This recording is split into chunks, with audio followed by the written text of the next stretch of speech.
Thank you. So thank you so much for having me here to talk with you about women's leadership and celebrate all the different ways that women are leaders. You'll see here, this is a picture of Jesus with Mary and Martha, who I think embody two very different but equally valid models of women's leadership. But today what I actually want to talk about is this verse from Proverbs 31, which I imagine many of us have a love-hate relationship with, the ideal woman of Proverbs 31, but there's some good stuff in that passage. And this verse has always stood out to me. Strength and dignity are her clothing, and she laughs at the time to come. The reason it catches my attention is that clothing is one of the first things that we notice when we meet somebody new.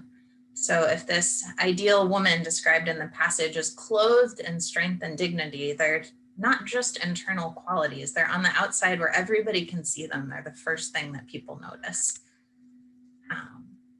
And if we want to be clothed in strength and dignity and figure out what that means for us, we have to think a little bit about this question.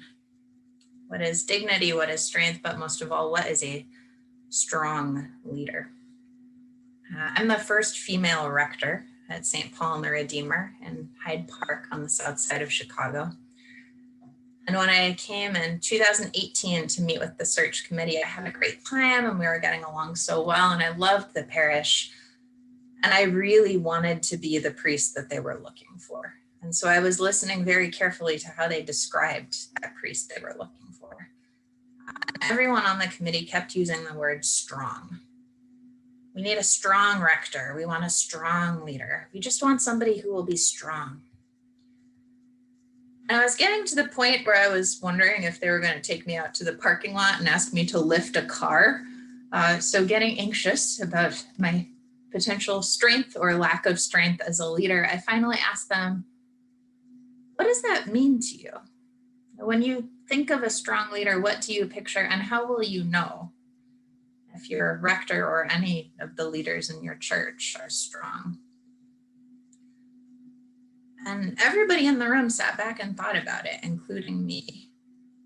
And I thought about all the strong leaders in the church I have known, particularly the strong women leaders, as I was figuring out what it would mean for me to be a strong woman leader in a community that had never had a female rector. And what I thought about was the altar guild at the parish I served before coming to Chicago. I had worked there with two different altar guild directors. One ran that guild like a Navy submarine. Everything was so precise and in military order. No one was ever allowed to be a minute late. And if you made a mistake, she let you know. The clergy were terrified of her, but also loved her. And she did a fabulous job. And the other director was exactly the opposite. She was very quiet and soft-spoken and had that gift of directing and correcting people so gently that when they did something better the next time, they thought it had been their idea. Not every leader can do that. And she was also fabulous, and everyone loved her. They were so different from one another, but they were both beloved and really good at mobilizing a team. And they were both leaders that I would think of as strong. So coming back to that conversation with the search committee, one of the members said, I realize when I picture a strong rector, I picture someone like all of our past rectors, a tall, authoritative man who sets the vision and tells everybody what to do. And that's worked really well for us up until now, but I don't know that it's the only way a leader can be strong. And somebody else said, yeah, I think when we say we want a strong leader, we mean somebody who leads in a way that's authentic to who they are. And somebody else said, what we really want is a leader who can inspire all of us to be leaders and get us all working toward the same goal. And I thought again about those two altar guild directors, because the search committee had identified way better than I had. What made them good leaders? They inspired people to work together toward common goals, but each in a way that was authentic to them. And obviously the parish and I decided we were a good fit for each other, and I couldn't be more grateful. I came to St. Paul and the Redeemer in March of 2019. The first year was awesome. The second year was not quite what I planned, but I feel like most of us can say that about 2020. But it's been a really positive experience as I've continued to watch and learn from the church and the people around me about what makes a strong leader.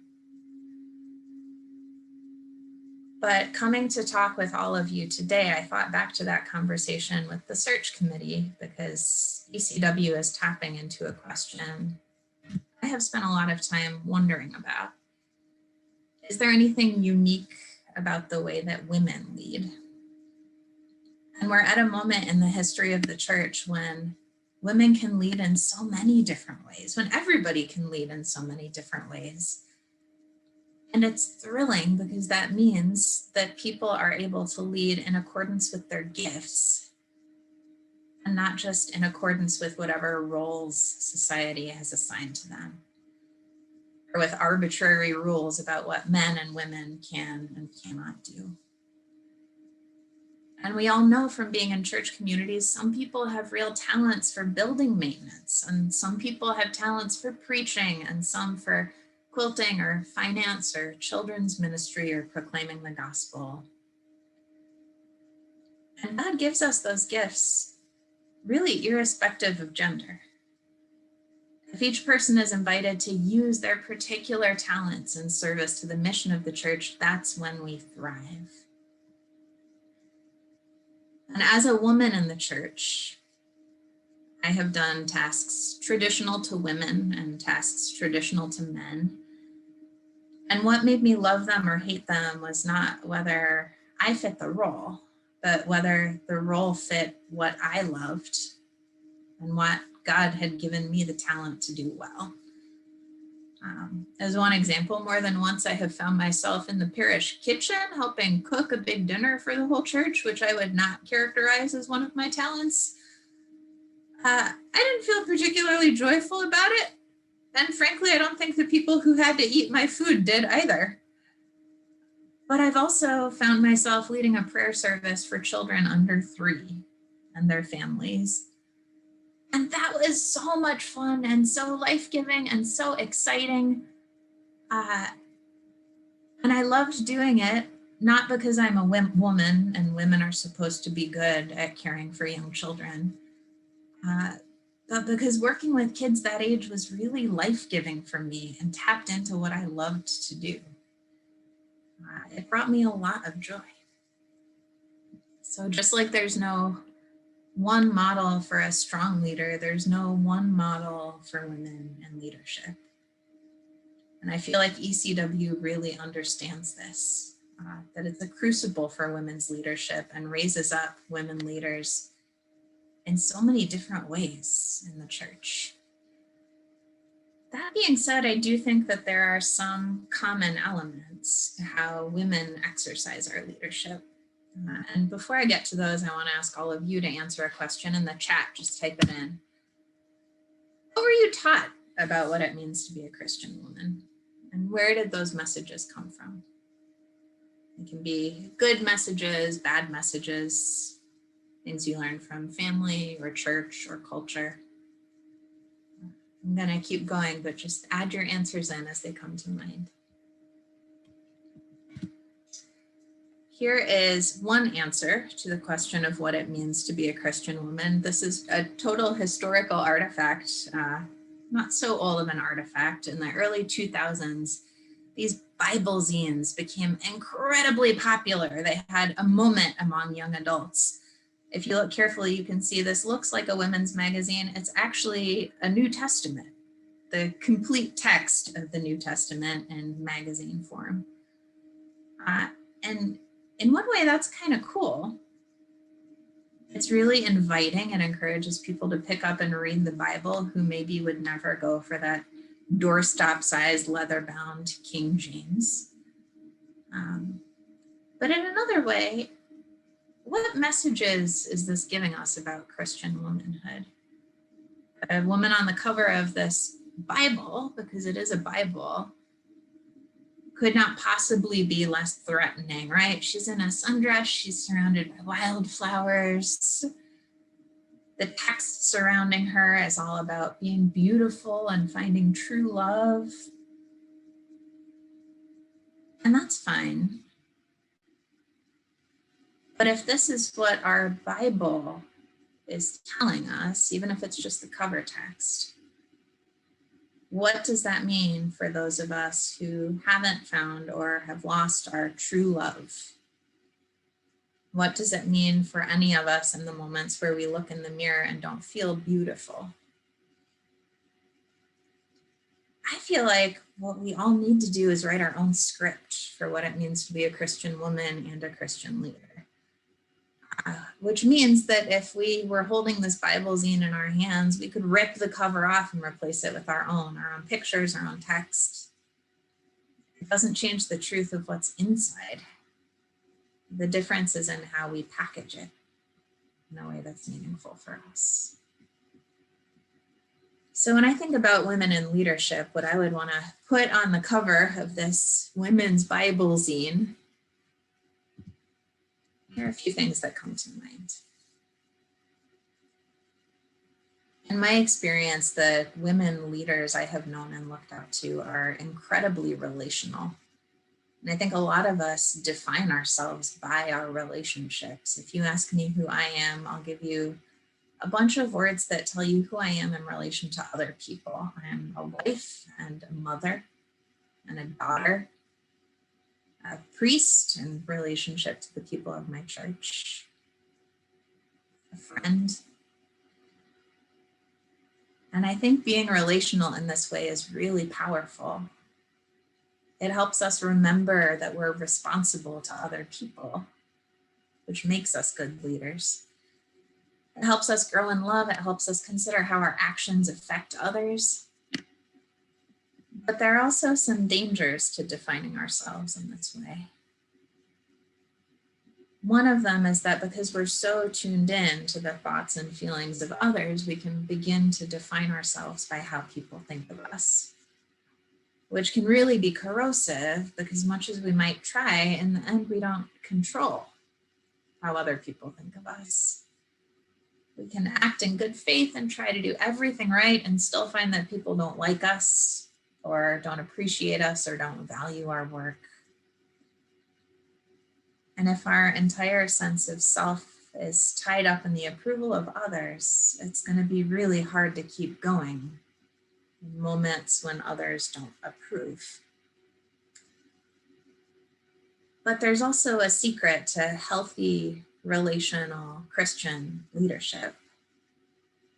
And that is to make our relationship with God the wellspring from which all of our other relationships flow. I think this is something that women also have a gift for if we are Christians first.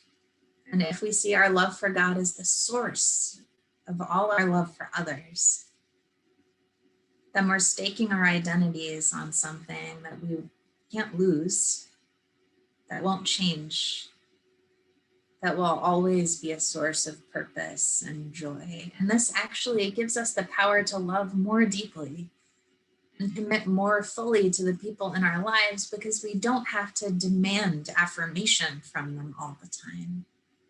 We're not relying on anyone else to define us because we're defined through our baptism in Christ and our relationship with Him. This also frees us up to become stronger leaders because we're not captive anymore to the fear of disapproval from others. We may be disapproved of because we did the right thing, and suddenly that's okay. Women's leadership is also responsive. The women I have known in church leadership have been some of the most flexible and adaptive leaders I've ever met. And I wonder if this is partly because so many of us myself very much included, have experience as caregivers. If you have cared for young children or for someone who's very sick, you know you really can't be rigid or stick to your plan for how the day was going to go, because things can change on a dime. You have to be creative and think on your feet. And coming back to being relational, be attentive to the needs of others and figure out how to move forward together. And the caregiving hypothesis is just that, it's a hypothesis. But there's no doubt that women as leaders are responsive to needs in the environment. And you see a lot of this in the Old Testament, where some of the greatest stories of women leaders emerge during leadership transitions and times of crisis, times of war. That's when the great leaders like Deborah and Esther rise up to save their people. I've seen that too in the parishes that I've served during times of crisis or times of leadership transition. It's women's leadership that holds the community together and helps it chart a steady course. And finally, women's leadership is rooted in the messages that we have inherited and in the traditions of the church. And depending on what messages you have inherited, that can be a good or a bad thing. In the chat, you see so many beautiful examples of really powerful, positive messages. The church has taught us to care for others, to be willing to work hard to make the whole community thrive. The church has given us models of people who loved us and were kind to us and empowered us to be kind to others. Some of those messages, like the message of being an achiever, that can be really good or really difficult depending on where you are in your life. And some of those messages may serve you well in one season, but not another. The challenge that God gives to us, and I think ideally the challenge that the church encourages in us in a really positive way, is to sift through all of those messages, determine which ones are really coming from God, and then take a look at our own gifts and passions and listen for how the Spirit is calling us to lead. Because if we do that, we can be confident that our leadership will be for the benefit of others and for the benefit of Christ and his church. And we can be the ones who are clothed with dignity and strength in the church and beyond. So just a few questions that I wanted to leave you all with. Are there any messages about Christian womanhood that you really want to claim, that are really powerful and meaningful for you? Are there any messages about Christian womanhood that you want to leave behind that maybe served you once but don't serve you anymore? And how has God called you in particular with your gifts and talents to be a leader in the church and beyond?